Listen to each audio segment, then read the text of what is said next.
Olá, sejam muito bem-vindos a mais um episódio do Engenharia em Foco, o podcast da ABMEC, Associação de Engenharia Mecânica e Industrial de Minas Gerais, com a colaboração do CREA Minas, Conselho Regional de Engenharia e Agronomia de Minas Gerais. Hoje vamos discutir um tema essencial para a engenharia, a segurança industrial e a saúde do trabalhador, a amônia, um composto amplamente utilizado em processos industriais, mas que requer muito conhecimento técnico e responsabilidade no seu manuseio.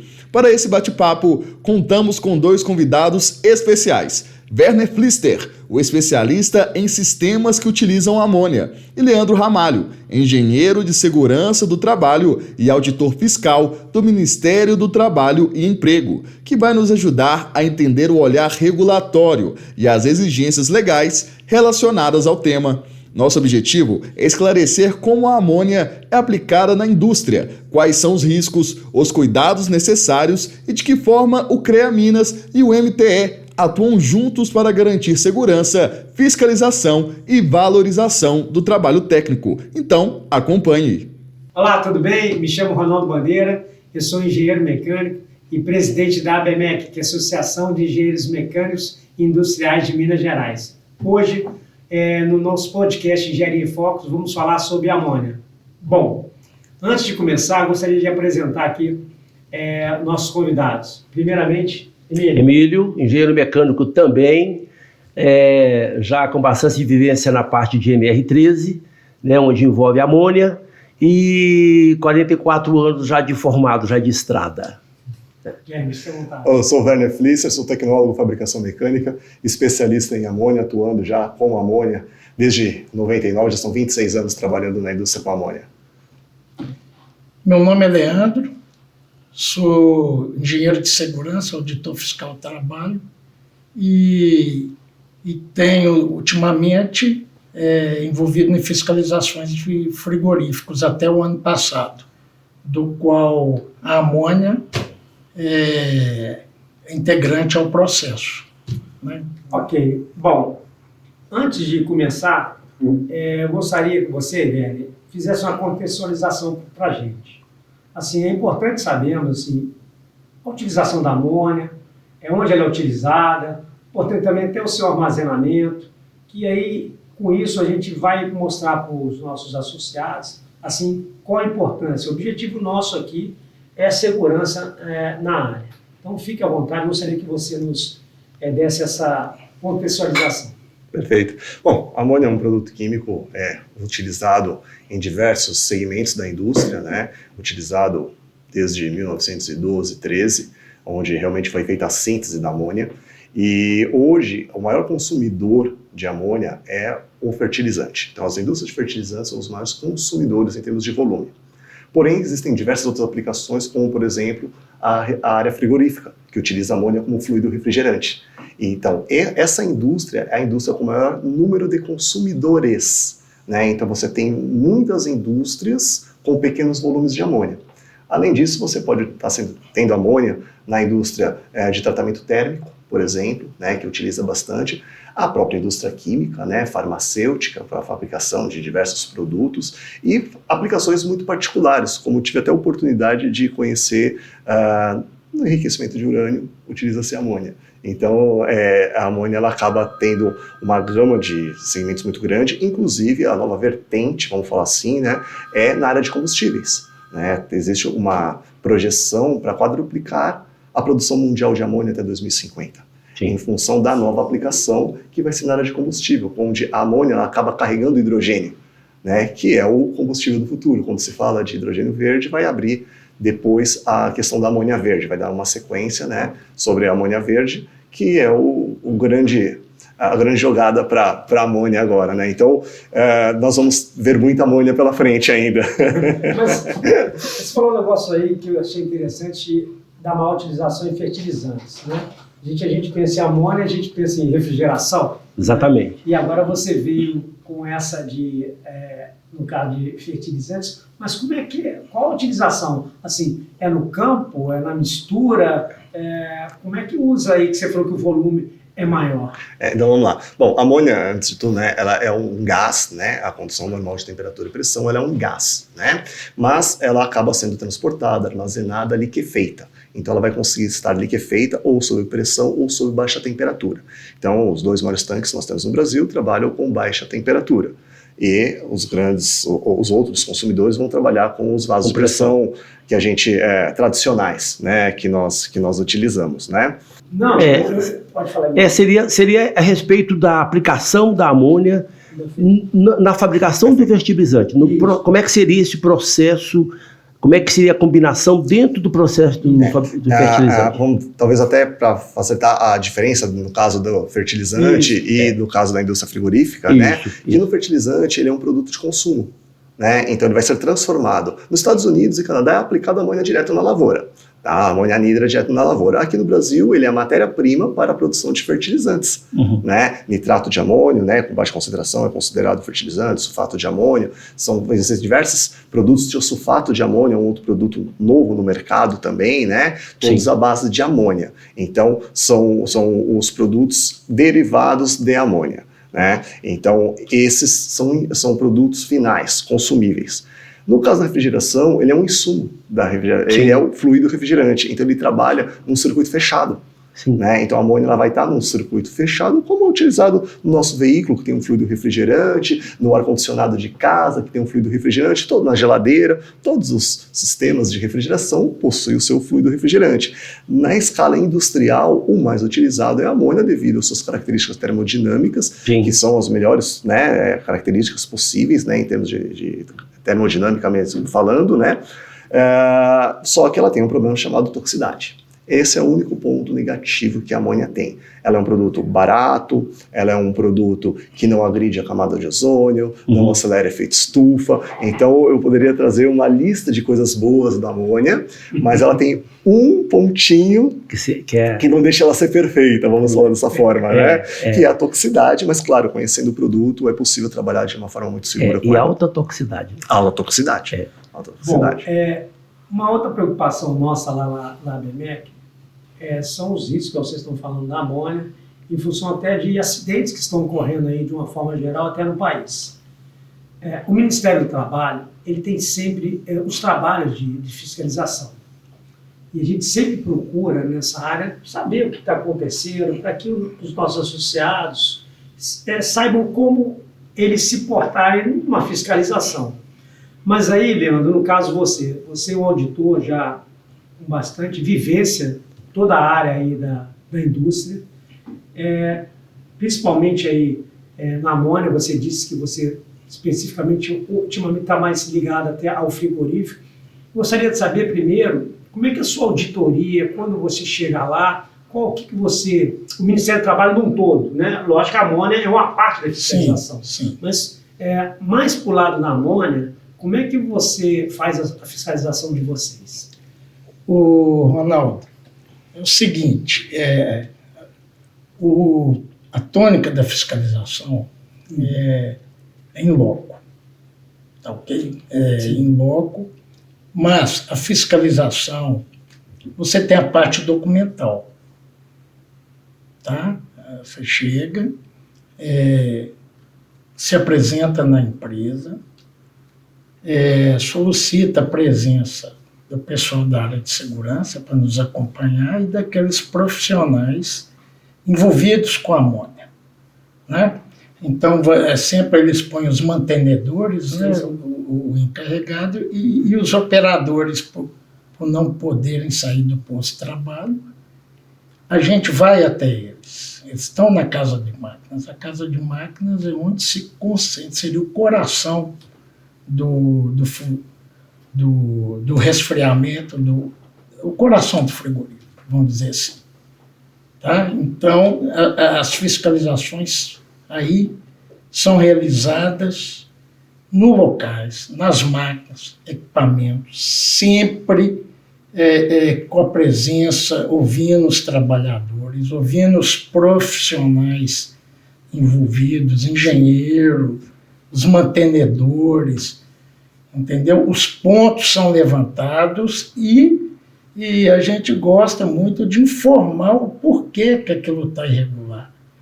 E mediante da experiência do auditor fiscal, a gente passa as experiências com que vivenciamos para aquelas pessoas, entendeu? No sentido da melhoria do ambiente de trabalho. Mas você falou documento. Sim, né? Esse sim. documento aí, qual seria esse documento que normalmente nas suas fiscalizações você solicita? Documento ligado ao produto, ao treinamento do São vários, tá? Principalmente a NR13. A NR13 é o seguinte, a amônia, né, eu não sei se faz parte de outra pergunta, eu estaria adiantando alguma coisa. Sim. Mas a amônia, ela é um fluido de classe A. Né? A NR15, ela fornece um dado importante, que é a concentração da amônia em 20 ppm. Aí você consegue caracterizar a amônia na aplicação da NR13. Então, você tem documentos importantes. Então, ela está no contexto da NR13, tanto para tubulações quanto para os vasos de pressão. Tá? Então, a partir daí, a NR13 exige uma gama de documentos, como são os relatórios de dispensão dos vasos de pressão, da tubulação de amônia, prontuários, né, registro de segurança, no caso das tubulações, o fluxograma de produção, que são, e a especificação dos materiais, os relatórios de inspeção. Tem um documento que eu dou muita ênfase para a tubulação, é o Programa e Plano de Inspeção e Tubulação, onde a gente tem encontrado problemas, principalmente no levantamento identificação dos mecanismos de danos previsíveis, que é aquilo que deteriora a tubulação, tá? Como a corrosão, a vibração, umidade sobre revestimento. Como é que eu vou olhar a umidade sobre revestimento? Eu não sei se você comentou, mas do operador também. Sim. Os operadores, a NR13, aí tem a questão da NR12 também, que é relativa aos maquinários, tá? São as duas principais normas que embarcam aí o sistema. A NR13 tem a operação de unidade de processo. A amônia é unidade de processo, a casa de máquina, todo o conjunto que faz o resfriamento é unidade de processo. Entendi. Então, para a amônia nos vasos de categoria 1 e 2, exige a capacitação de operadores de unidade de processo, que no anexo 1 da NR13, ele estipula, ele contém lá a exigência do treinamento, tá? E inclusive a supervisão prática, né? No local, e o conteúdo programático, que é extenso para operadores de unidade de processo. E na 12 também exige o treinamento da operação de máquinas, inclusive levando em consideração os riscos que aquele operador está sujeito. Bom, é interessante, Emílio, você que é ligado à área de prestação de serviço de NR13, Sim. Onde você ali no seu dia a dia, você cruza bastante ou não com a amônia, onde você vê ali que você faz um pouco da área de serviços da amônia, você atua em qual área? Dentro da inspeção de segurança, né? O Leandro já adiantou alguma coisa, então ali você tem os testes de bancada das válvulas de segurança. A gente se preocupa em montar as válvulas de segurança sempre em base de 3 vias, para possibilitar você tirar uma válvula enquanto a outra fica, não deixa o vaso desguardado. Então são várias preocupações, né? Uma pergunta que eu quero fazer para o especialista de amônia é sobre a questão da mobilização, como é que eu faço o transporte da amônia dentro do sistema, né? Isso para facilitar os exames internos, para atender a norma. Uma grande dificuldade seria essa. Ok, Emílio, eu só fiquei com uma dúvida aqui, você vai fazer uma pergunta, eu fiquei com a dúvida seguinte, seria importante agora você explicar, por exemplo, como é que eu, além do transporte que você está falando, você vai voltar a fazer essa pergunta, fico com dúvida assim, na amônia, eu uso o quê? Ela é líquida, ela é gasosa, eu uso compressor, eu uso bomba? Então, primeiro, assim, é esse básico que eu gostaria desse entendimento. Perfeito. Ótimo, então ele explica aí dentro do você diz como é que faz. Que você vai fazer, às vezes, uma medida de espessura do separador de líquido. Ele está gelado. O transdutor do medidor de espessura, ele trabalha com a temperatura mínima e máxima, né? Então, no gelo, ele vai variar, não vai medir. Como é que eu faço para jogar isso, né? Eu gostaria que você colocasse isso aí na explicação. Esse entendimento aí. Não, ele vai explicar. Na indústria da refrigeração, né? O conceito básico da refrigeração é exatamente a questão da mudança de fase, né? Então você vai ter em alguns equipamentos ela na fase líquida e em alguns pontos ela vai estar na fase gasosa. Em alguns pontos ela vai estar fria, em alguns pontos ela vai estar quente, né? Então é exatamente essa questão de variação de temperatura e pressão que também traz um grande número de problemas quando a gente fala de vazamentos, são essas variações que favorecem algumas falhas. Sim, né? A unidade de processo, como o Leandro falou, ela envolve desde lá do recipiente de líquido até o retorno dele. Nesse trajeto ele tem separador, ele tem compressor, ele tem evaporador, a câmara fria, bombas. Então, hora está líquido, hora está gasoso. Exato. É essa mudança de líquido. Essa mudança de fase que é o conceito básico da refrigeração, né? A energia necessária para poder fazer essa mudança, no caso do líquido para o gasoso, que é onde você vai ter, né? Vai sequestrar o calor, né? Para poder fazer o frio, né? Como o pessoal gosta de falar, né? Mas é aquela sua você falou de uma variação de temperatura que chega... Você tem um delta TI de 100 graus, 105 se você tem uma graus. planta com regime de menos 45 graus, por exemplo, você pega uma saída de compressor com gás a 60 graus, você já tem 100 graus de delta aí entre o ponto mais frio e o mais quente da planta. Sim. Claro, não no mesmo ponto, mas falando da planta como um todo, você tem grandes variações de temperatura. E aí a grande dificuldade, né, para você deixar um vaso vazio, é você parar processos. Né? Então, é a questão de você conseguir coordenar, né, falando até de estratégia da empresa, um momento, então, normalmente final de ano agora, são as grandes paradas de manutenção, né? Então existe uma grande busca, a gente chama como trabalho de retirada de amônia. Porque o que acontece? Quando você tem uma planta muito grande, você muitas vezes consegue deslocar internamente. Então, por exemplo, eu tenho 4 reservatórios de líquido. E aí o pessoal consegue trabalhar com um só esvazia, ele alimenta o separador, e ele consegue esvaziar esse tanque, fazer o isolamento dele, e aí tem que fazer não só o recolhimento da fase líquida, né, mas os gases que ficam lá dentro, você precisa fazer a absorção, normalmente eles chamam de vazio, né, mas é uma absorção em água, porém essa água vai se transformar em hidróxido de amônio, então também tem os cuidados da destinação disso, daí não é simplesmente pega e água e joga fora, né, isso aí é um hidróxido extremamente alcalino, muitos cuidados, a relação de meio ambiente, foge um pouquinho aqui, mas neutraliza, não é só pH não, parâmetro de descarte, você pega a portaria lá de descarte, tem um monte de parâmetros para serem atendidos, né, mas a grande dificuldade é para onde eu vou mandar essa amônia? Né? Então, algumas plantas elas têm a capacidade de deslocamento interno, isso vai favorecer bastante e vai trazer um custo mais baixo para a própria empresa, ou você tem que fazer a contratação de uma empresa externa que vai encostar um caminhão, um vaso de pressão rodoviário com capacidade de recolher essa amônia. E aí você vai parar a planta, né, vai recolher isso aí por bomba ou por compressor, fazer uma despressurização desse sistema, e quando você vai falar de inspeção interna, nós já estamos falando de NR33, espaço confinado, você tem que garantir a indenização desse vaso para você exatamente, entrar. Né? Você está entendendo o seguinte, o Emílio, por exemplo, ele vai analisar o vaso, você cuida para esvaziar o vaso. Aí o Emílio entra para fazer toda a... Aí eu entro para fazer o exame interno, mesmo que não envolva a 33, que eu faça com o videoscópio. Perfeito. Aí eu vou abrir aquilo ali. Essa movimentação me dá segurança para que eu faça ao exame interno com o videoscópio?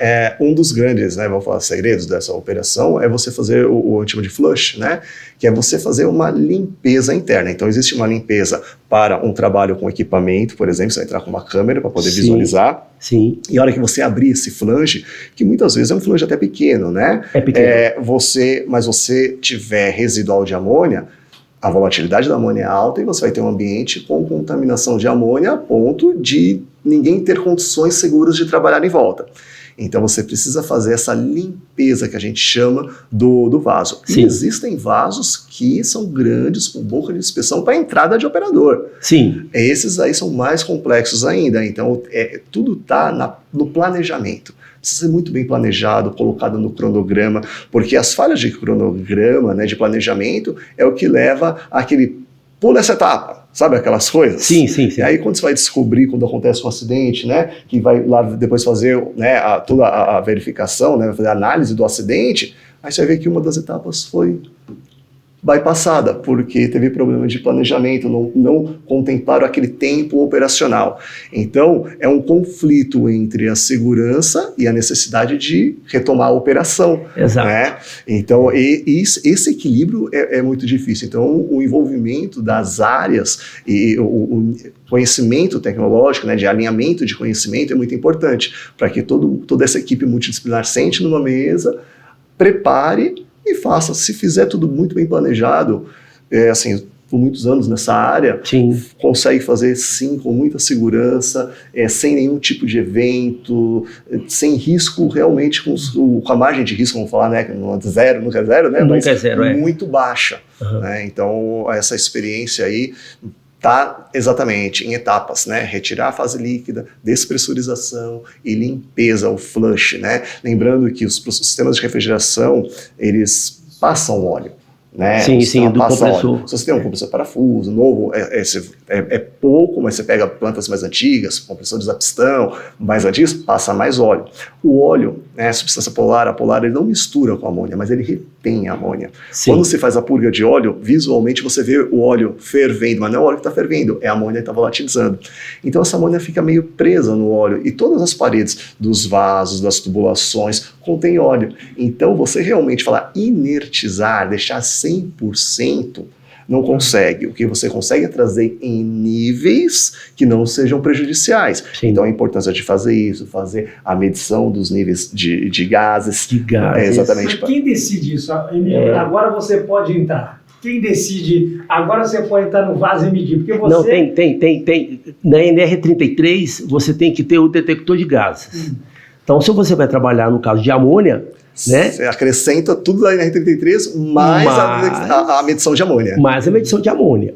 Aí, enquanto eu tiver com contaminação ali, com a presença de amônia que você não possa tolerar, que é quase zero, essa seria a outra pergunta, né? Aí você entra. Enquanto você não tiver esse ambiente propício, favorável para você entrar, não entra. Lembrando que isso cerca, né, o supervisor de espaço confinado, você tem o entrante ou os entrantes, você tem o vigia, né? E costuma ter um engenheiro de segurança por perto, olhando tudo isso. Então é muito cercado. Nós estamos falando disso aqui, não pode ter. Isso, aproveitando o gancho aqui do vazamento, da toxibilidade, queria que você desse uma ideia de até quanto o profissional, o operador, o inspetor, o ser humano, ele consegue absorver de amônia. Porque às vezes você chega no ambiente, a casa de máquinas, você não suporta entrar.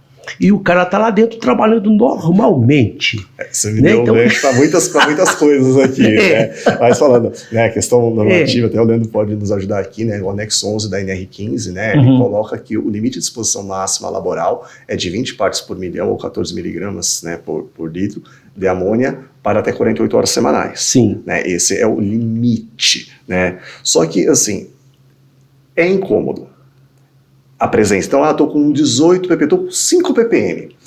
5 ppm, você está bem abaixo desse nível, mas é incômodo para você trabalhar. Então, normalmente, esse operador, você vai colocar ele com traje, uma proteção respiratória, mas isso não combina com trabalhos a quente, por exemplo. Sim. Né? Então a gente precisa realmente deixar numa condição que você possa trabalhar com os EPIs, por exemplo, o pessoal de caldeiraria, que vai trabalhar na operação de manutenção ou inspeção, sem o EPI químico.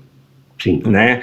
E principalmente nas questões respiratórias, porque a questão de queimadura de pele é acima de 10 mil partes por milhão. Uhum. Tá? O que as empresas muitas vezes ficam preocupadas quando vai fazer um trabalho a quente, uma inspeção, porque você vai fazer um corte, uma tubulação, alguma coisa. Qual o risco de inflamabilidade? Eles ficam olhando o risco da inflamabilidade. Sim. 15%, que é o limite inferior de explosividade, que dá 150 mil ppm, é muito. Então com 100 mil ppm não vai pegar fogo. Não pega fogo, mas ninguém sobrevive a 100 mil ppm. Né? Então a gente vai trabalhar buscando zero. Muitas vezes não consegue chegar no zero, vai estar com 6, 10 ppm.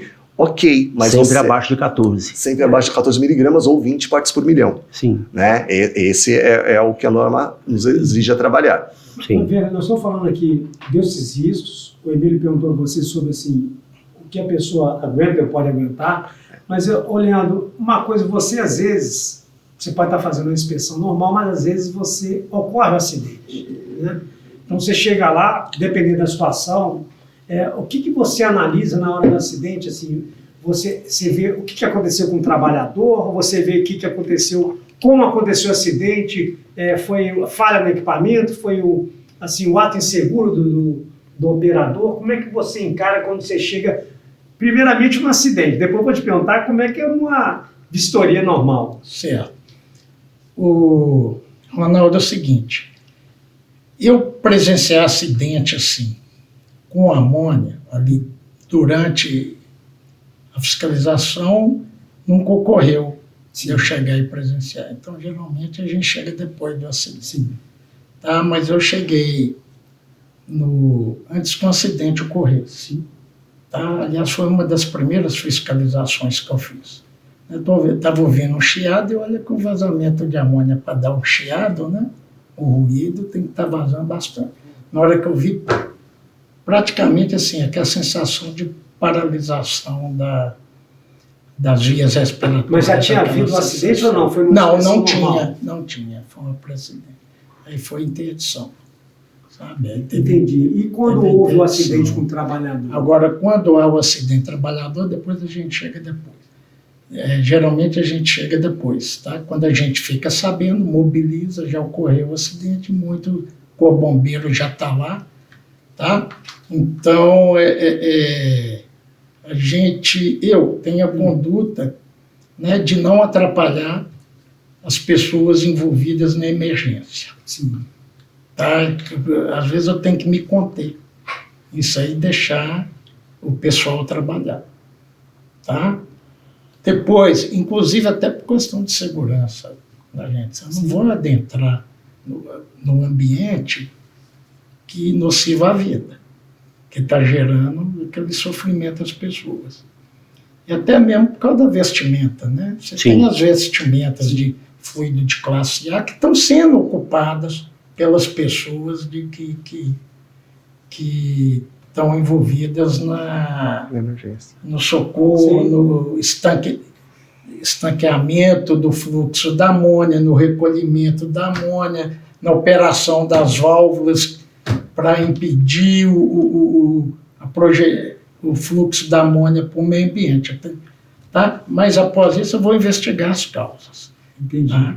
A empresa tem que fazer o estudo de causas e efeitos. Eles mandam um laudo para você, você solicita um laudo do acidente, é isso? Sim, tem que ter o laudo do acidente, a análise do acidente, que é exigida na NR1, tá? Análise do acidente e tem que ter esse estudo de causas e efeitos. Você acha Entendeu? Causas e efeitos já entra um pouco mais aprofundado nisso aí. Você acha que tem sido mais comum esses acidentes ao longo dos anos ou já foi pior em função desse trabalho específico que o Ministério fez em frigoríficos? Ronaldo, é o seguinte, eu tenho atendido mais demandas, ultimamente foi de vazamentos, foi de 5 anos para cá, foi 2023, 2023, e ocorre atualmente, mas já ocorreu mais. Tá? E dados estatísticos, depois eu apresentar aí eu vou te passar os dados mais detalhados, passar aí para vocês. As interdições foram realizadas no que diz a amônia, teve um pico de interdição, uma curva de tendência no ano 2021, 2022, 2023, com uma queda brusca no ano 2024. Caso você acha que foi em função da fiscalização? Sim. Um contata o outro, olha, o Ministério está na empresa ABC. Teve muito em função disso. Tá? E também, eu acredito, tá, que gerou uma preocupação maior nas pessoas envolvidas com a amônia. Entendeu? Gerou uma preocupação maior.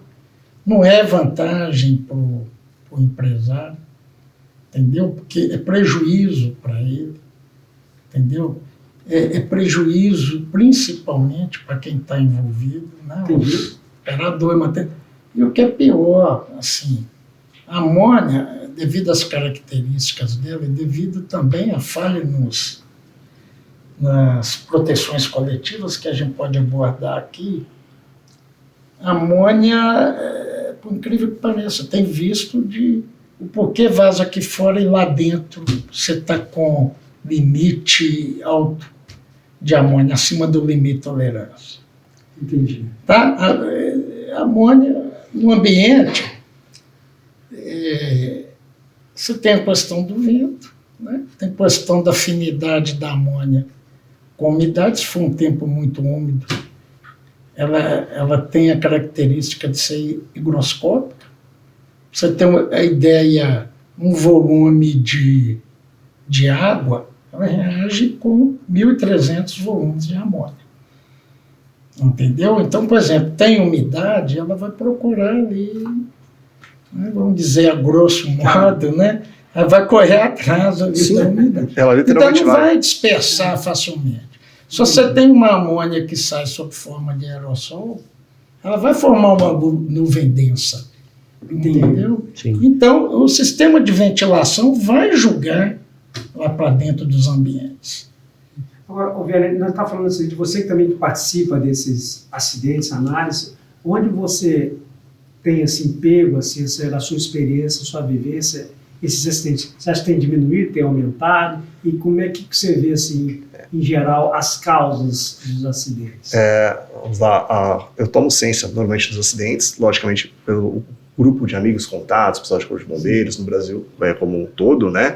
Mas ainda muitos acidentes, eles são, vamos dizer, a palavra seria escondidos, não chegam, não são reportados, principalmente quando não tem vítima. Sim. Então, teve às vezes grandes vazamentos, não teve vítima, não é reportado. Então, muitas vezes não ficam nem sabendo que houve um acidente, né? Então, essa estatística no Brasil é um pouco complexa de você realmente traçar, né? Isso é o primeiro ponto.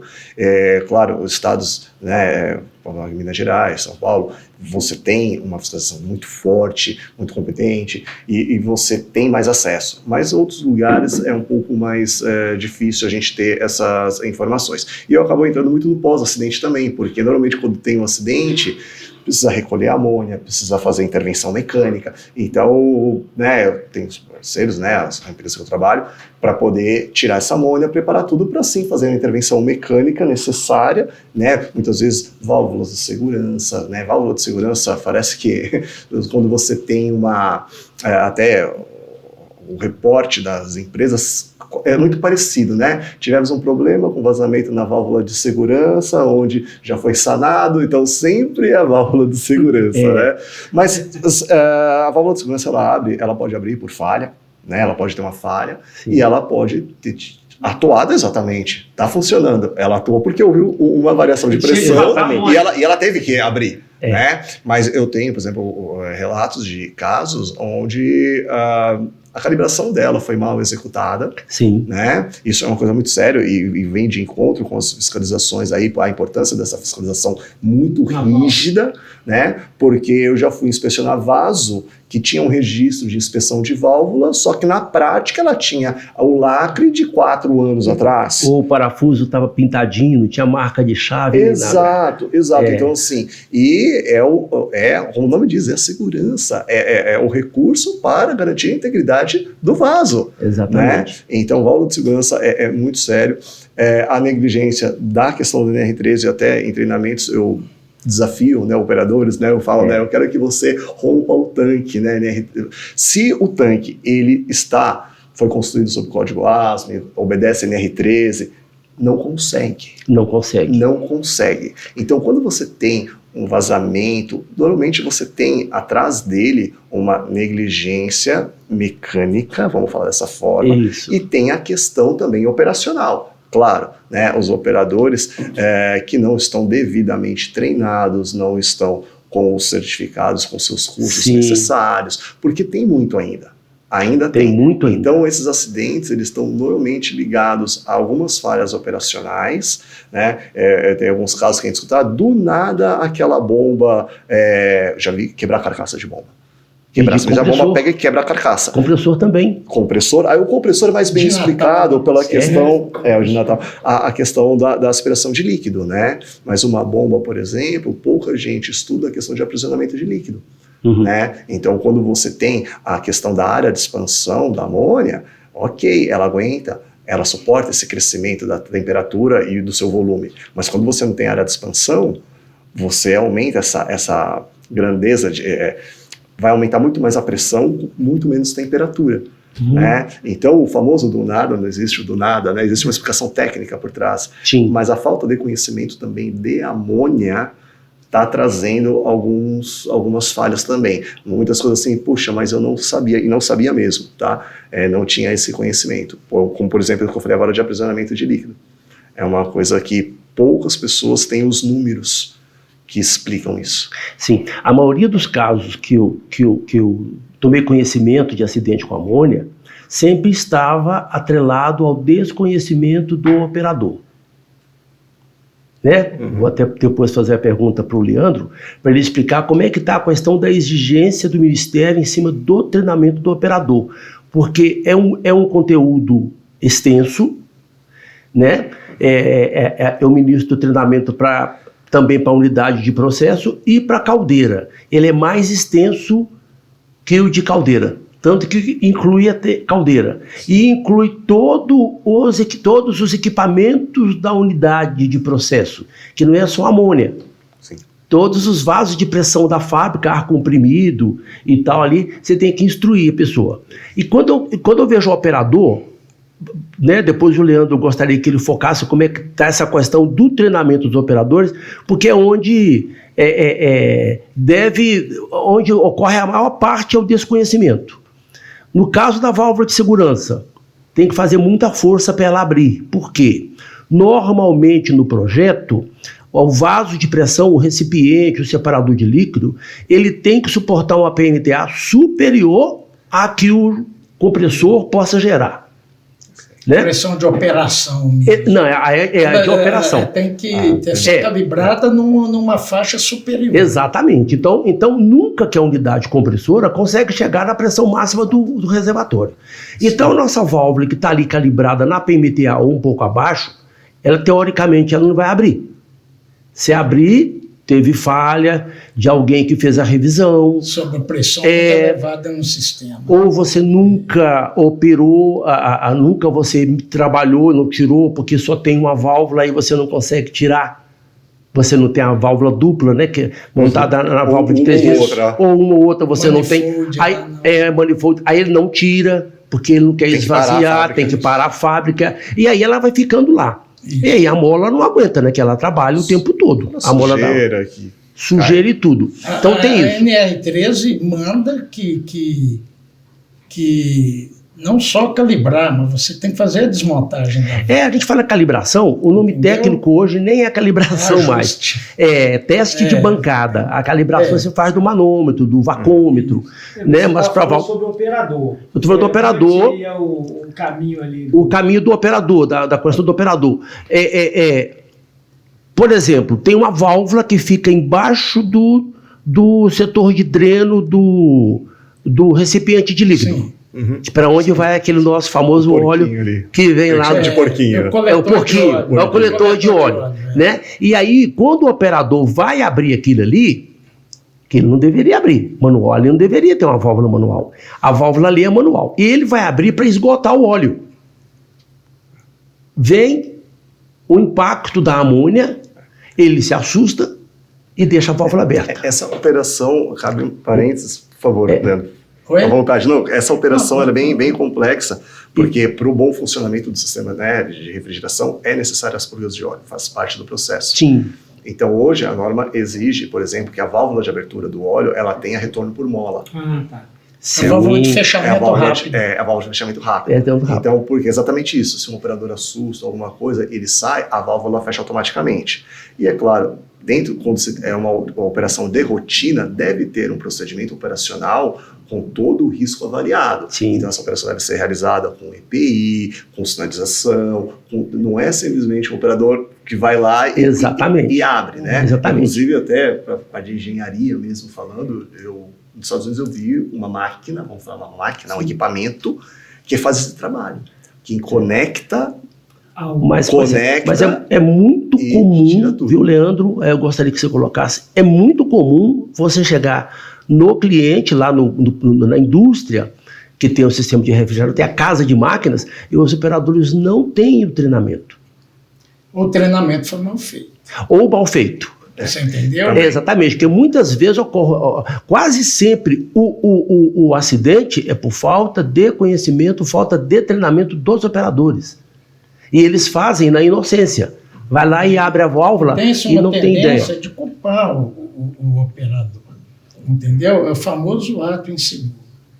Né? Que para nós, assim, a gente não aceita, porque atrás da conduta do operador, você tem uma série de vamos dizer assim, série de eventos, né, que estão por trás disso, como o treinamento inadequado. Mas a indústria vem treinando? Porque lá atrás, aí, uns anos atrás... Eu não tenho visto treinamento assim. Porque o treinamento... Não sei. Você fala treinamento, a comprovação, pelo menos ali um documento que o operador foi treinado, existe? Existe, mas, entendeu? Pode estar, assim, às vezes a gente pode ter isso, pode estar somente no papel o treinamento. Existe e também não existe. Entendi. A gente vê casos que não tem. Entendi. E às vezes você vê caso que a pessoa apresenta o certificado de treinamento, você vai olhar, cadê o conteúdo programático que foi escolhido? Ou a escolaridade do operador. Estágio era norma, antigamente falava estágio. Hoje é supervisão. Cadê a supervisão prática, né, que exige 300 horas, né, para a unidade de processo? São 300 horas. 300 horas, né? São 60 para caldeira. Para caldeira. 300 horas. Cadê a comprovação da supervisão? Entendeu? Você não vê isso aí. E a ausência do operador treinado, se tem vaso de pressão com categoria 1 ou 2, é condição de risco grave e iminente.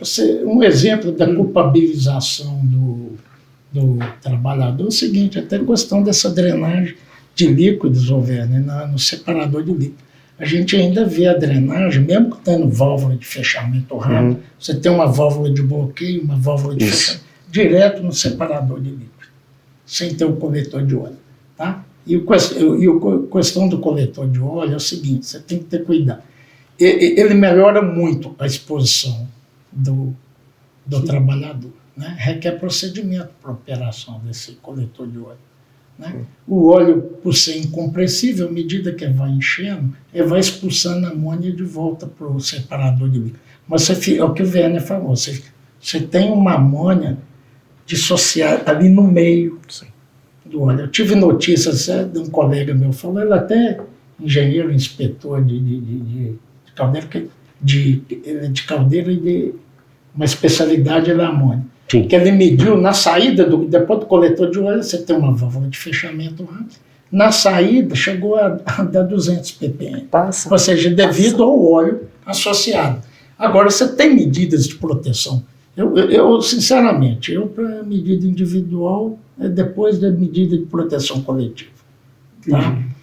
Você tem solução para isso? Você pode, através de um sistema de resistência incorporado nesse coletor de óleo, fazer o aquecimento da amônia. Porque a amônia ela vai volatilizar. Entendeu? Ela vai volatilizar dentro do coletor. Aí ela retorna para o separador de líquido. Uhum. Encheu, você fecha a válvula de saída para o óleo no ir junto, fecha saída para o óleo não entrar e vai lá fazer a drenagem. Você tem uma redução drástica da amônia. Embora essa operação também, isso quando é manual, né? Sistema automatizado eu nunca vi não, viu? Então eu vi pela primeira vez nos Estados Unidos, eu nunca vi no Brasil. Aí entra com os equipamentos de proteção individual. Que é isso. Se você não agora consegue, no Brasil eu não vi, não. Se você não consegue, né, bloquear a presença da amônia, garantir que não exista amônia, você vai ter que se equipar para que você possa ter essa presença, né? E o trabalho da engenharia está aí, exatamente, né? Da gente criar recursos que tirem cada vez mais a chance de um operador errar na sua operação, né? A engenharia está aí exatamente para isso. Né? Eu falo que o céu é o limite, né? E nós temos diversos recursos aí, entre a engenharia mecânica, elétrica, todos os, né? Para poder trazer invenções, vamos falar, equipamentos para ajudar. Como eu acabei vendo nos Estados Unidos pela primeira vez, eu vi isso no ano retrasado, tá? Inclusive ele é um carrinho, sabe? Ele vem com rodinhas, tudo, é um vasinho de pressão, e ele faz o teste, conecta no separador de óleo ali, ele faz esse recolhimento e não sai amônia. Na minha fiscalização mas hoje, hoje eu nunca vi isso no Brasil, e é importante exatamente estar falar antenado com tudo que acontece no mundo, né? Nós temos uma capacidade muito grande no Brasil, eu acho que para criar coisas a gente é diferenciado, mas também existem outras coisas lá fora, né? Assim como eu, por exemplo, vi sistemas que pegam saída de válvula de segurança, isso eu estou falando de equipamentos que eu vi operando, tá? Compactos, que eu acho que o segredo ninguém fala, não é o segredo do equipamento, mas, né, eu imagino que tem uma questão de mudanças realmente de fase, porque ele gela um vaso no meio, e aí você vê a chaminé, você não vê nada.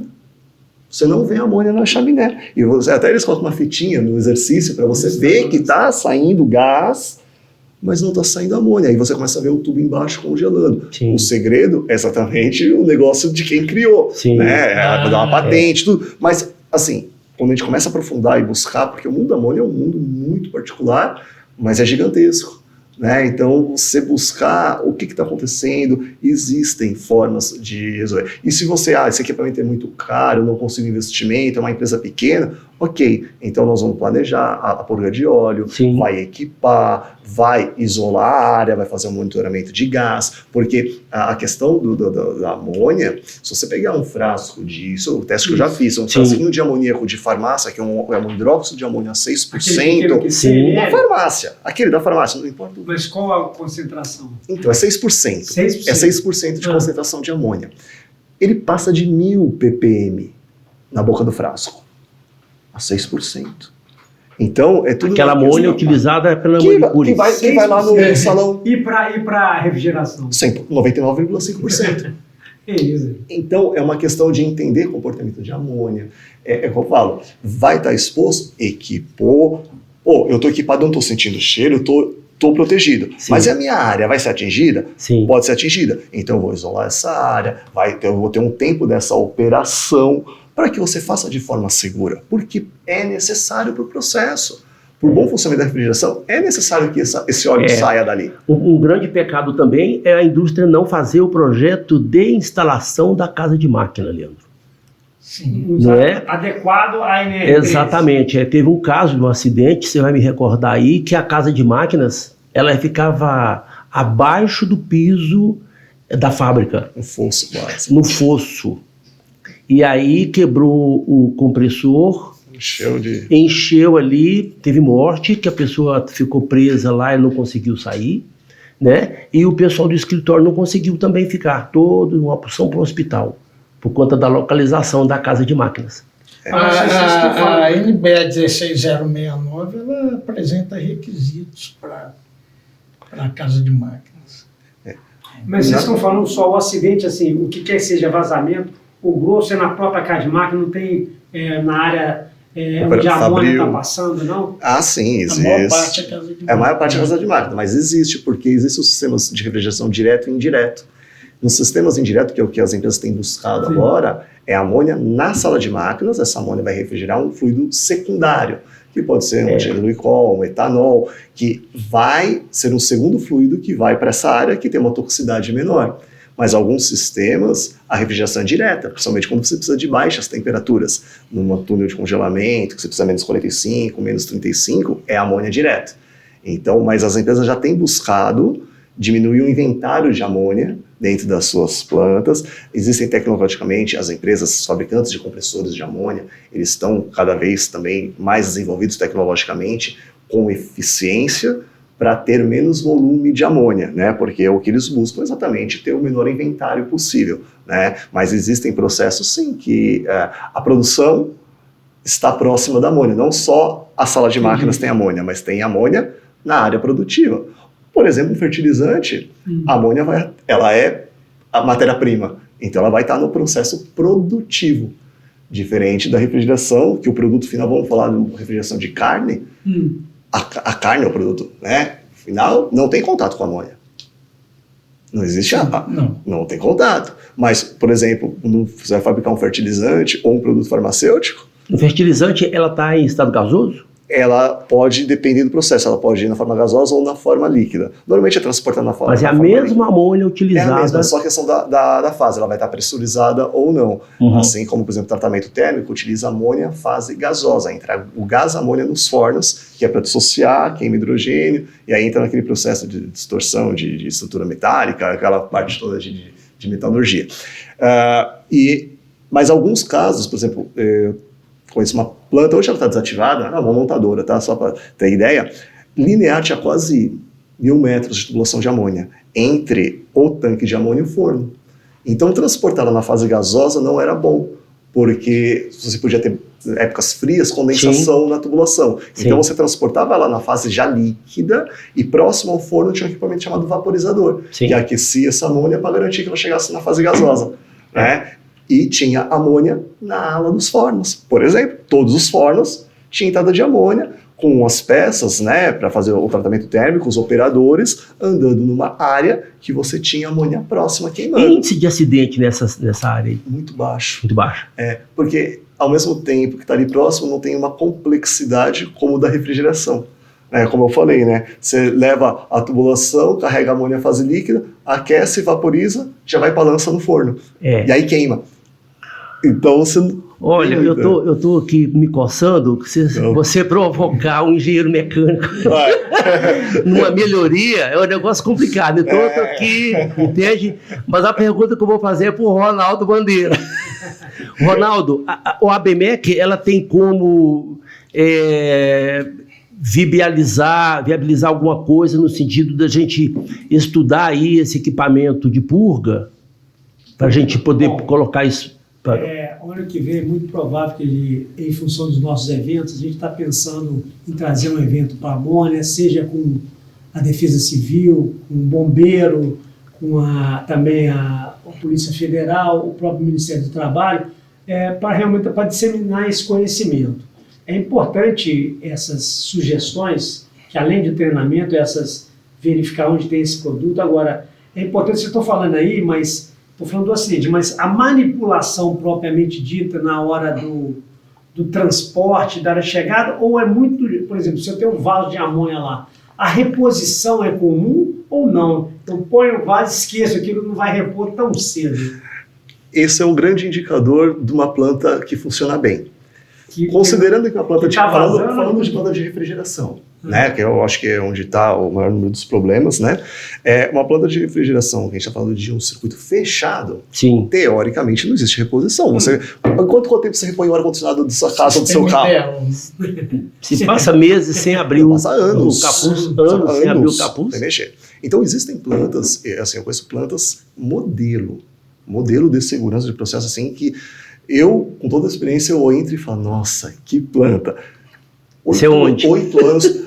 Em São Paulo tem uma fábrica de chocolates que é fantástica. E 8 anos para fazer uma reposição de amônia. E existem plantas que repõem todo mês. Todo mês, excesso de vazamento. Mês.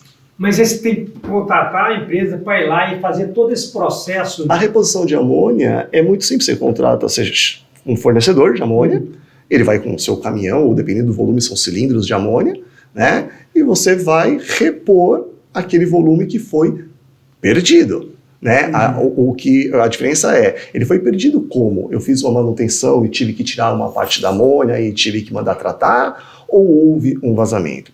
Eu conheço, tem uma empresa, ele está utilizando sistemas de ultrassom para detecção de vazamentos de amônia.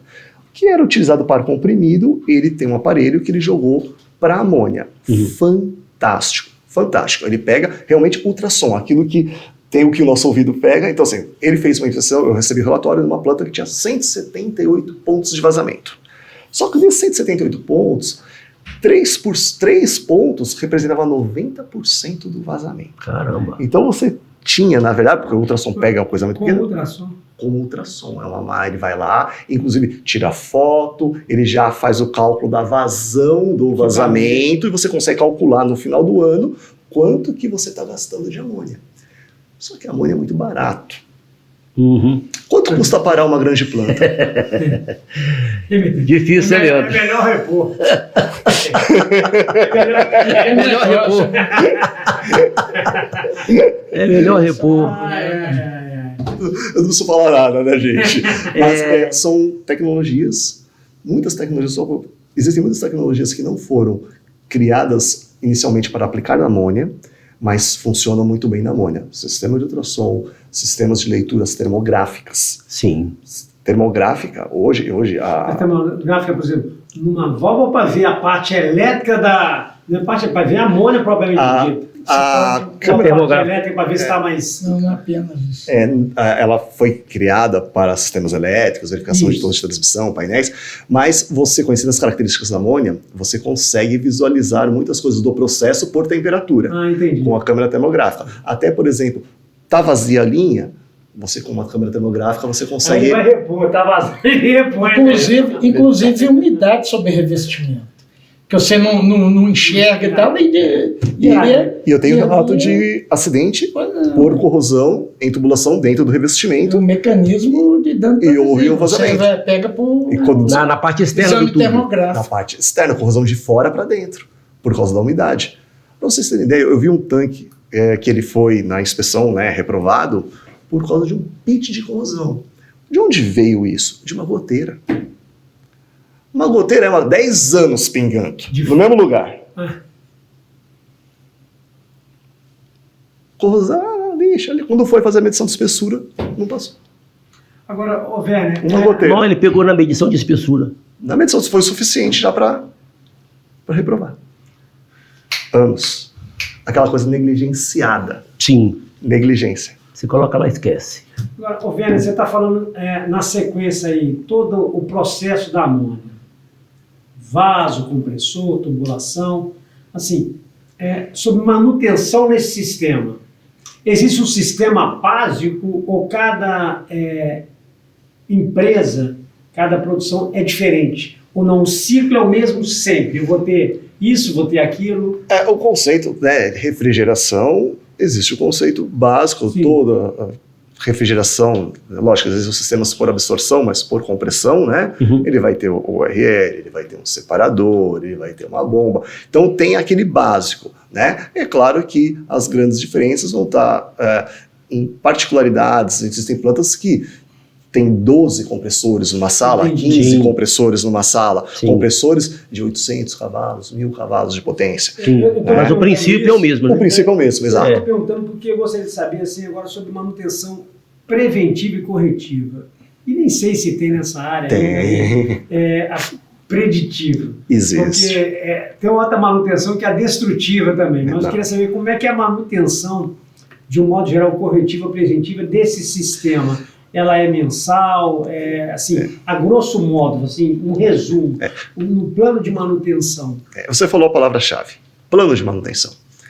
É necessário existir um plano de manutenção e os prazos, eles vêm do benchmark, né? Então, por exemplo, você pega o fabricante do compressor, você vai pegar o plano de manutenção que ele já te passou e colocar dentro do seu plano de manutenção. As inspeções, a própria NR13 vai te dar a periodicidade necessária para fazer isso. E é claro que você vai tentar fazer os ajustes, que se eu precisar parar a planta, eu já paro. Então, por exemplo, eu tenho como premissa, se eu estiver acompanhando um trabalho de NR13 num vaso, de fazer já a substituição de todas as válvulas e periféricos diretamente ligados ao vaso. Se vai parar, já faz tudo. Já faz tudo. Ah, mas a válvula tá boa. Em 6 meses a válvula começa a vazar. Sim. Né? Então, assim, são premissas, experiências, né, que a gente vai criando. Então, o plano de manutenção, ele tem que estar bem descrito. Muitas estatísticas vão sair dentro da própria planta, né? Então, eu não tenho quanto tempo que eu tenho que verificar essa tubulação. Então, eu vou adotar de 6 em 6 meses. Pô, for a cada 6 meses, não tenho problemas. Eu aumento para 9 meses.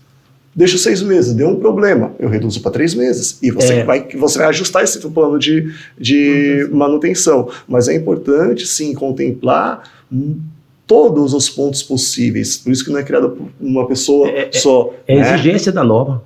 Exato. Tem que contemplar todos os pontos. Todos os pontos. Então isso é cobrado nas fiscalizações. Não sei se o plano, mas a NR13 vai dar todas as características que deve ser feito, correto? Não, ela diz... Pois não. Aqui, a NR13, ela tem aquela periodicidade, tá? Em função da categoria do vaso, tamanho. você tem entre uma expensão e outra. Mas não se deve ater só isso. Tem, no caso de tubulação, eu acho interessante que cobra o plano e o programa de manutenção da tubulação. É aquilo que eu falo. O importante nesse plano e programa, né? Sim. Ele inclui as expensões periódicas, tá? Mas tem que ter as expensões e manutenções de rotina. Entendeu? São essas que vão indicar o que deve ser feito. Mediante a inspeção. Ela te dá o pré, né? Antes de acontecer, ela já... Olha, tem um ponto de corrosão aqui que não tinha. Opa, vamos atuar. Aí você vai programar. A preventiva, né, é uma inspeção planejada. Correto? E a corretiva já teve o dano. E hoje está bem forte essa questão de inteligência artificial, né? Existe nas preditivas, principalmente na parte de partes móveis, né? Falando de monitoramento de rolamentos, tudo. Hoje existem empresas especializadas que você vai colocar nas partes móveis, você vai ter lá os seus compressores, bombas, praticamente a base de equipamentos móveis dentro da planta de refrigeração é isso, são bombas e compressores. Mas é que a de vibração e temperatura, acho que todo mundo vê isso aí. O importante... Você tem que analisar o óleo do compressor, entendeu? Tem vários sinais. Sim. Ok? Vários sinais. Por exemplo, quando você for fazer a coleta do óleo, no separador, nos pontos de coleta, o ciclo de coleta. Esse tempo entre uma coleta e outra está diminuindo, é um problema que está acontecendo, que você tem que investigar. Por que está passando tanto óleo? Entendeu? Você pode ter a falha no separador de óleo do compressor, então degradação do óleo. Por alguma contaminação, ou perder viscosidade, ou já está no final. Por quê? Entendeu? Isso tudo tem que ser verificado. Tá? Agora, a vibração é importante, viu, Ronaldo? Porque eu já vi rompimento de solda e afrouxamento de conexões, eu dei até um exemplo lá, por causa de vibração. A NR13, ela não vai te dar suporte técnico para você fazer um plano de manutenção programado. Mas ela diz que o que você tem que fazer, você tem que ter um plano de manutenção programado.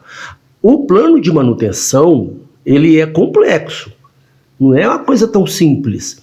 E você tem que iniciar, você estima os períodos para cada ponto, quando é que você vai checar, quando é que você não vai checar, sempre ligado lá com a parada da sua fábrica ou não. Entra os de rotina também, e aí, ao longo desse tempo, você vai evoluindo. Né? Na medida que você vai vivendo pegando esses dados, compilando eles e ajustando. E vai ajustando, vai fazendo análise de óleo, para você ver como é que você está pegando, análise de vibração, a câmera termográfica, entendeu? Aí você vai implantando essas coisas no seu sistema e vai melhorando. Ô Bandeira, já fomos sinalizados que a gente tinha 10 minutos, agora deve ter uns 7. Tem uma provocação, tem uma provocação aqui que, como eu creio que a minha curiosidade é a curiosidade de quem está assistindo. Então é a seguinte, eu gostaria que você falasse um pouco sobre a questão do uso da amônia como combustível. Porque nessa coisa do carro elétrico, né? Tá na onda do elétrico, aí alguém fala de carro a hidrogênio, né? Então, assim, eu gostaria que você colocasse como é que seria isso aí, o que você sabe dentro dessa questão do uso da amônia como combustível. A amônia como combustível, na verdade, não é uma novidade, né? Ela vem desde a época da Segunda Guerra já. Né? Então, se você começa a pesquisar, até aviões, eu não lembro o valor, mas com Mach bem alto, com amônia no processo no sistema de combustão. Ônibus, teve até combustível. Mas para explosão? Por causa do hidrogênio. É o hidrogênio. É o hidrogênio. E o nitrogênio volta para de lá. Grosso modo, né, colocando dessa forma, ele volta para a atmosfera. Inclusive, teve um caso nos Estados Unidos, acho que na década de 80, ele atravessou os Estados Unidos de leste a oeste com uma caminhonete adaptada com amônia. Né? Então, são experiências que foram acontecendo com o tempo. Hoje, a Toyota, a Hyundai, elas têm veículos movidos a amônia, a termos de, vamos falar, de conhecimento, de projetos, né? Já existem. Existe uma empresa, se não me engano, não sei se é norueguesa ou finlandesa, que ela produz caminhões e tratores movidos a amônia. Existe hoje, se você quiser comprar, existe. Tá? Não sei se posso falar o nome das empresas aqui, mas depois é só pesquisar que aparece. Né? Mas a grande jogada na fase de combustíveis, né, falando de combustíveis, são os navios. Porque os grandes poluidores, né, quando se fala de descarbonização, né, eu não tenho o número exato aqui, mas o número de veículos necessários para poluir a mesma quantidade de um navio é absurda. Né? Então, se você pegar um navio e coloca ele para trabalhar com amônia, né, para gerar energia, ele não vai ter carbono, porque NH3 você não tem carbono, Sim. NH3, oxigênio, você não tem carbono no processo, Sim. que é o grande vilão, que é a geração do CO2. Então, essa parte de grandes maquinários, né, como falando de tratores e principalmente navios, hoje já é uma realidade. E aí vem de encontro e você fala assim, Werner, mas o hidrogênio não é limpo para você conseguir obter. O hidrogênio, o processo dele. Porque de onde vem o hidrogênio hoje? Vem dos poços de gás, petróleo, dos hidrocarbonetos. Então você tira o hidrogênio, mas o carbono está ficando em algum lugar. Exatamente. E aí vieram os estudos, e aí onde apareceu o que fala-se hoje, hidrogênio verde. O que é o hidrogênio verde? É o hidrogênio tirado da água, do H2O. Então você tem um processo de eletrólise para poder... uma das dificuldades é a energia necessária para quebrar essa molécula, né, um consumo energético muito alto, que ainda está inviabilizando um pouco, está com uma dificuldade de viabilidade, é o custo de energia elétrica. Para poder quebrar essa molécula de hidrogênio e oxigênio, e aí você tem um hidrogênio limpo se a matriz energética for verde. Então, se tem a matriz energética eólica, solar, hidrelétrica, o Brasil está... Praticamente toda a nossa matriz é assim, né? Sim. Então, existe já um projeto em execução, por exemplo, no Ceará, de uma grande fábrica de amônia verde. Aí você fala, você está falando de hidrogênio mais amônia? Sim. Para você transportar o hidrogênio, ele quer fazer hidrogênio, a energia necessária é muito grande. E para ele quer fazer amônia, não. né? É muito mais fácil. E amônia, você já tem os navios que transportam amônia, os caminhões que transportam amônia. O risco de transportar amônia é muito mais baixo do que o transporte de hidrogênio. E numa conta de estequiometria lá, você consegue carregar dentro de um quilo de amônia 69% mais de hidrogênio do que o próprio hidrogênio. Então, a amônia passa a ser, chamam de carrier, né? Que vai ser o transportador. Então, você vai produzir o hidrogênio verde para produzir a amônia verde. Sim. Isso, na verdade, vai para a Europa, a grande maioria, né, que vai ser um grande consumidor, até pelas questões de dificuldade de energia lá, ainda mais na época de guerra agora, né, que acelerou esse processo. Sim. Né?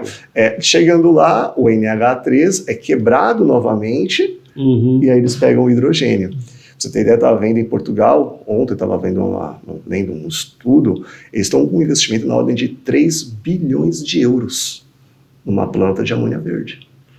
Então, a amônia verde, eu estive no congresso no passado no Chile, falando sobre o futuro de amônia, 2 plantas de amônia verde, uma em Antofagasta e uma na Magalhães. Então, assim, a amônia aí, ela começa fertilizante 85%, o combustível vai começar a fazer isso aqui, vai chegar no momento que a gente vai ter metade da amônia mundial no combustível e metade no fertilizante. Sim. Vai ter que abrir muita fábrica de amônia. Antes, assim, para a gente falar dessa melhoria que a gente pode fazer para melhorar, Leandro, eu gostaria só que você falasse um pouco da estatística que você tem sobre a área de amônia, seja de acidente, seja de volume de dispersão, o que você tem? Depois eu passo a planilha mais detalhada, né? Sim.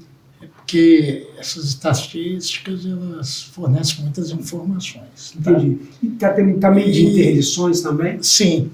Inclusive com relação a... Eu vou apresentar aqui mais o específico da fiscalização. Né? Sim.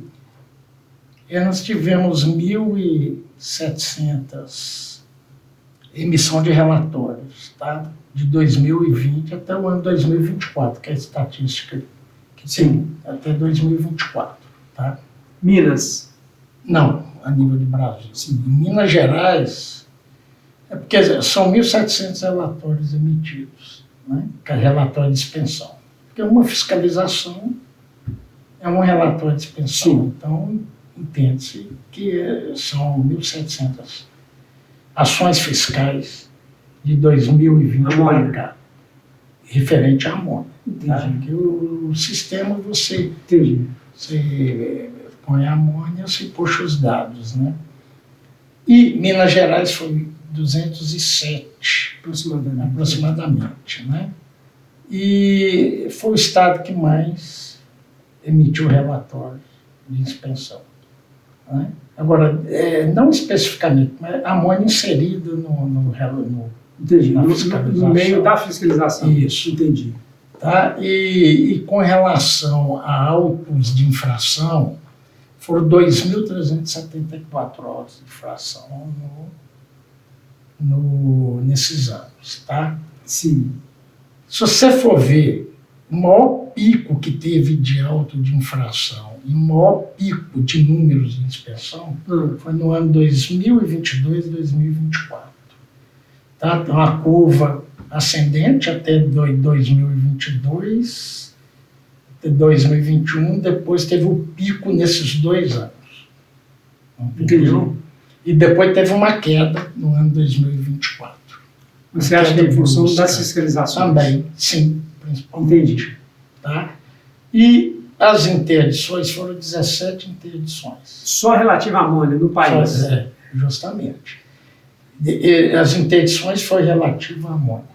Tá? Essas 17 interdições nesses anos, tá? Que eu estou citando aqui. 2020 a 2020 a 2024. Entendi. A interdição já foi incluído em 2025, deu para sair esse dado. Tá? E, por incrível que pareça, obedeceu a mesma curva.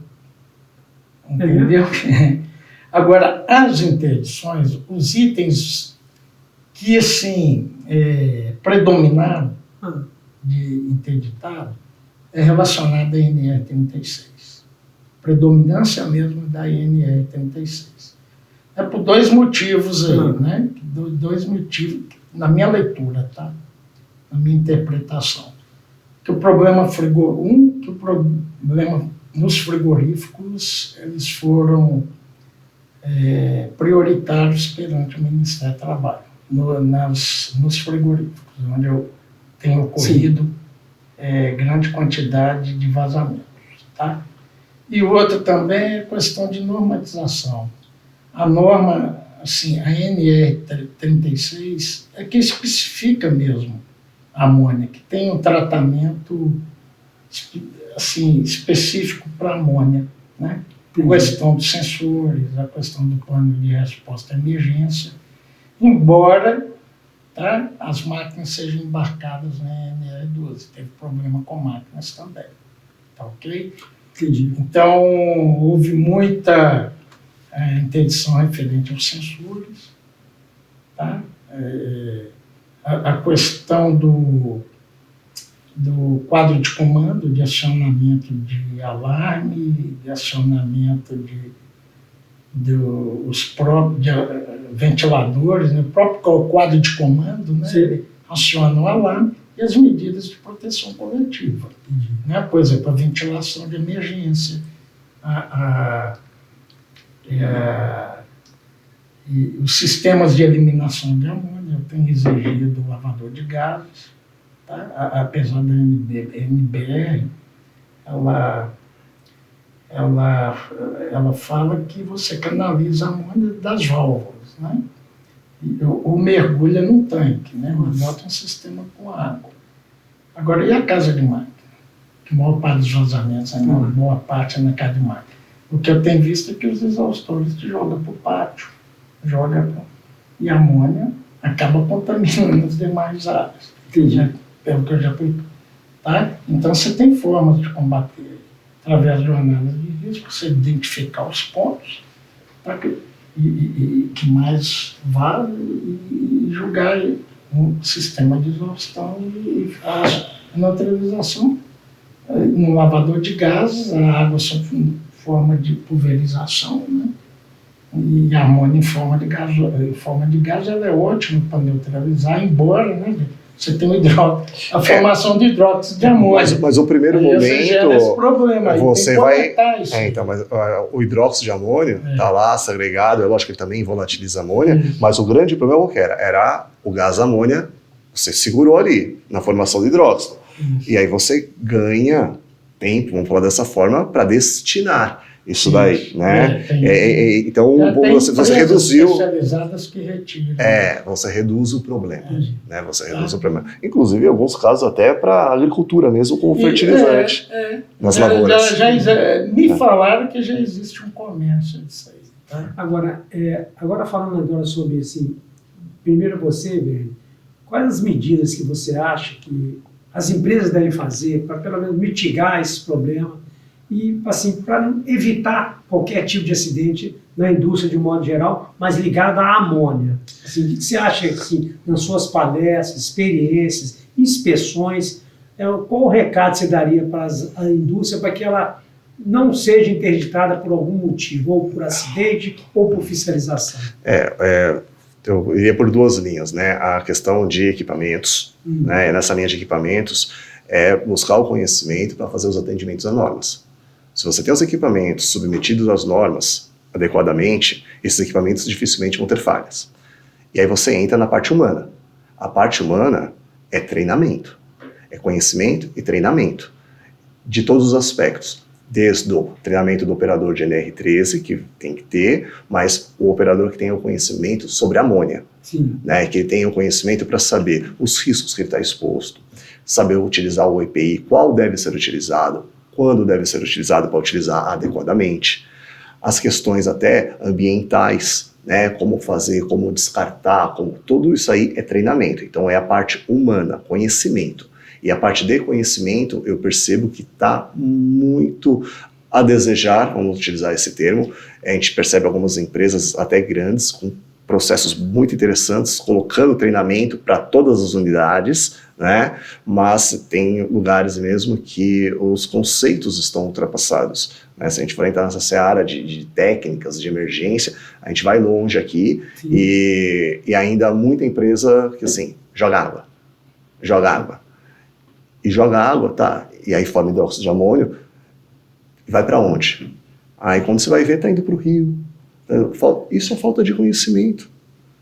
É falta de conhecimento do risco que aquilo ainda está, do todo o processo. Então são as duas linhas, a parte de equipamentos, que é o trabalho, né, do Ministério de fazer as fiscalizações, o pessoal de fazer o trabalho com RT, né, com o engenheiro, Sim. tudo certinho, e do outro lado, a questão de treinamento das pessoas. Eu acho que esse é o grande caminho. Entendi. Ok. Emílio, na parte que você atua na amônia, assim, o que você acha que as indústrias poderiam melhorar aí para evitar justamente essas paralisações? Mesma linha, treinamento, entrando com o programa de manutenção programada, né? Melhorando esse programa a cada dia, vivendo a situação da casa de máquina, né? Se for o caso, vivendo aquilo ali e cercando todos os pontos críticos do sistema. Entendi. Não vejo outra forma de cercar. Mas sem treinar, até por isso que eu insisti, né, com o Leandro, com a questão do treinamento, você tem que iniciar com o treinamento. E aproveitando a questão da amônia, a gente, de repente, seria, se já não tem, eu acho que não, entrar com algum item no conteúdo programático, né, para falar especificamente da amônia quando o sistema for amônia. Falar do combustível gasoso quando for o combustível gasoso, entende? O próprio aprimoramento das normas. Entendi. Medidas. E você, Leandro, assim, o que você entende aí para as empresas, para evitar realmente, com a sua experiência tem no dia a dia, nas suas situações, porque ninguém quer ver a empresa parada. Sim. Você sempre nas nossas conversas você fala, Ronaldo, é muito ruim ver uma empresa parada, a gente não vai lá para isso, a gente vai lá para melhorar, para evitar problema. Sim. Fiscalização é isso. A gente para porque não tem a última medida. Sim. E o que você entende que elas empresas poderiam fazer, além do que eu vi o treinamento, você falou assim, a manutenção própria medida, o que você entende também? Eu queria falar mais ou menos uns 4 itens aqui, sim, rapidinho. Tá? A instrução, a nota técnica, número 3, ela tem uma coisa muito interessante. Ela que foi a percussora aí, mediante aquele acidente natal, onde você não tinha muito conhecimento e nem existia a norma, a 16069, acho que foi em 2010, né? Sim. O acidente ocorreu em 2004. Mas ela fala uma coisa muito interessante. Ela fala 3 pilares, tá? Quando há o uso da amônia. Tá? Um dos pilares é operação. Aí está envolvendo o que acabou de discutir aqui, a capacitação, a melhoria da qualidade do trabalho do trabalhador em desenvolver a sua atividade. Tá?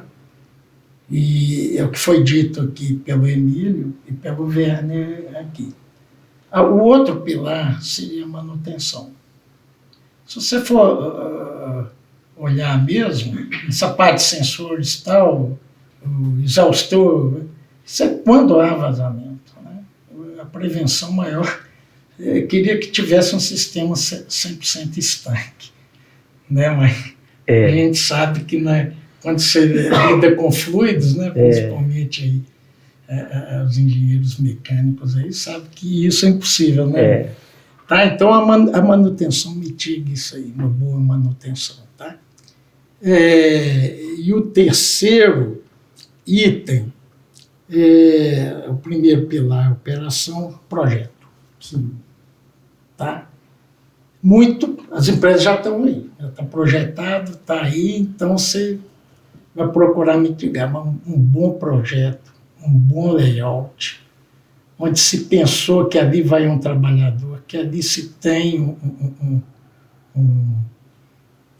um agente físico, um agente químico extremamente nocivo, perigoso, os acessos dos operadores e mantenedores aos equipamentos, um acesso seguro, bem pensado, facilita.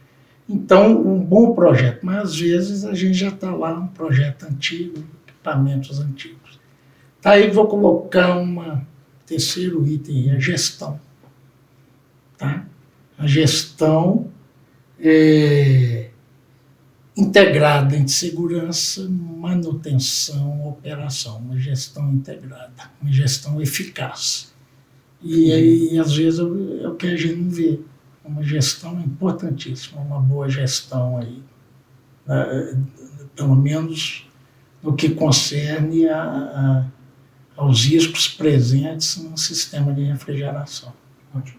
Bom, só para a gente terminar aqui, vou começar até pelo Werner. Werner, eu gostaria aí, de agradecer a sua presença e se falasse assim, suas últimas palavras aí, em relação aí a todo esse assunto que foi debatido, e agradecer muito a sua presença, que se dispôs a sair lá de sua casa, conforto de sua família, e vir aqui para transmitir um pouco de seu conhecimento, porque eu estou vendo que a gente precisa eu segurei aqui nas perguntas, o Emílio segurou umas duas, senão mais importante, a gente gostaria muito de contar com você nas nossas ações futuras de amônia, porque quem fiscaliza é só o Ministério, né? Mas a gente gostaria de contar com você nas nossas próximas ações. Nós temos esse plano de treinamento, trazemos pessoas aí do Brasil inteiro e gostaria muito de contar com você e ouvir você um pouco. Primeiro também agradecer não só a oportunidade, mas a confiança, né, de colocar aqui com uma referência como vocês para um público tão grande que a gente vai estar atingindo.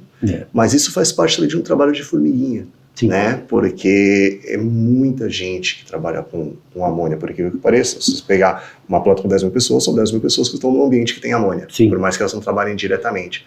Esse conhecimento precisa chegar nas pessoas, né? Esse conhecimento precisa chegar nas empresas, e acho que essa última parte que pegou e levantou as ações que podem ser tomadas, as linhas, né, que vão ser tomadas, é importantíssimo para que do outro lado isso também seja difundido de uma forma organizada, como a gente está fazendo aqui, ordenada, para a gente dar sequência. Isso aqui é a ponta do iceberg, né? É um trabalho aí que está começando, vamos falar, né?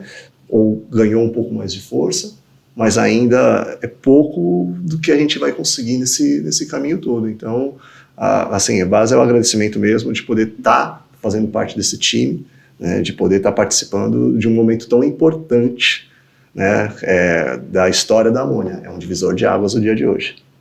Muito obrigado. Você, Leandro, agradecer muito a sua presença, você que, junto com o Ministério do Trabalho, um agradecimento muito grande ao Dr. Marcos, à doutora Júlia, e você, Leandro, aí, a gente já tem um bom contato, você sempre precisando, você vai lá no CREA, você dá a palestra, a gente não cansa de transmitir conhecimento, que é a nossa função, né? Então, gostaria que você falasse aí suas palavras aí, que você entender que seja interessante.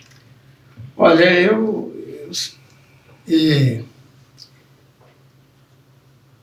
vou tirar com base uma experiência minha. A primeira vez que eu deparei foi com aquele problema lá do chiado, lá que vi estava vazando a amônia. Eu cheguei lá e falei, nossa, isso é um problema, cara. E agora, né? Mas você estava no início da amônia? Tava, entendeu? Então, eu vou pôr que problemão. Depois parei para pensar, né? Depois da interdição, né? Eu pensei assim, isso não... Cara, não vou ver como esse problema, não. Eu vou ver como um desafio, entendeu? Se abraçou a amônia. Então, é um desafio e uma oportunidade, tá? Que para adquirir conhecimento, estudar mais, aprofundar o assunto e passar para frente, né? Aprendi muito aqui hoje com vocês, com o Werner, entendeu? Então já vou ter outro olhar aqui. Então, assim, a mensagem aí que eu passo aí para os colegas, né? E estudantes, é enxergar a amônia como uma oportunidade, um compromisso, gera um compromisso, entendeu? Compromisso com os trabalhadores, né? Com a sociedade. o empresário ele é trabalhador também, ele está lá na frente do trabalho. E também aquelas pessoas que moram nas áreas circunvizinhas. Já vi a evacuação diária, não só na empresa, mas também de pessoa largar o celular com criança. Teve um caso de uma empresa também com 40, 50 trabalhadores, teve que largar, parar sua produção para retirar esses outros trabalhadores, sem ter nada a ver com a empresa que gerou. Então, assim, é muito sofrimento, sabe? Gera sofrimento. Então, a gente vê isso como um compromisso. Eu que agradeço aí. Tá bom? Perfeito. Emiliano, fica à vontade. O Emílio já é um parceiro nosso aí também, com subsídio, fez a cartilha guia de NR13. Emílio, obrigado. Eu gostaria de te ouvir você. Obrigadão mesmo, estamos à sua disposição. Bandeira, eu é que agradeço, né? Porque o que a gente está fazendo aqui, como o Werner falou, é um trabalho de formiguinha, né? E se ao final desse bate-papo nosso aqui a gente tiver somado alguma coisa para algum colega para que ele evolua nessa questão, já está bom, né? Porque o papel nosso aqui, né, Leandro? A gente já careca, né? O papel nosso aqui na verdade, contribuir com os colegas, com os PLHs, na questão de segurança do trabalhador. E não tem como não fazer isso se você não estudar. Se você não pegar as normas, não só NR13, NR12, né, praticamente todas as NRs, né, que a gente acaba envolvendo nisso aqui. E também as normas técnicas, a API, a BNT, aí, com as suas NBRs, o próprio ASME, né, é importante demais essa questão do ASME, ali você está envolvendo vaso de pressão, você tem tubulação, ter bastante conhecimento dos equipamentos móveis, dos compressores, tá ali andando de mãos dadas com os fabricantes, eles têm muito que oferecer nessa questão, né? Então o que ficou no ar aqui, né, que eu acho que foi unanimidade, é que a maioria dos acidentes ocorrem por conta de desconhecimento ou negligência, né? Alguma coisa nesse sentido. Então, sempre envolver profissionais da área de operação habilitados e qualificados, envolver colegas que vão trabalhar na manutenção e na inspeção de segurança desses equipamentos, que tenham algum conhecimento, né, que dominem alguma coisa desses equipamentos. Com certeza, tomando essas medidas aí, você vai reduzir bastante a questão de acidentes, né? Bom, Engenharia em Foco termina aqui. E hoje nosso assunto foi amônia. Muito obrigado a todos. Agradecemos a participação de todos e pelas contribuições valiosas sobre o tema amônia, um assunto essencial para a indústria, a agricultura e a segurança no trabalho. Foi um prazer contar com os nossos convidados e com você, que nos acompanha e busca se atualizar sobre os temas que fazem a diferença na engenharia.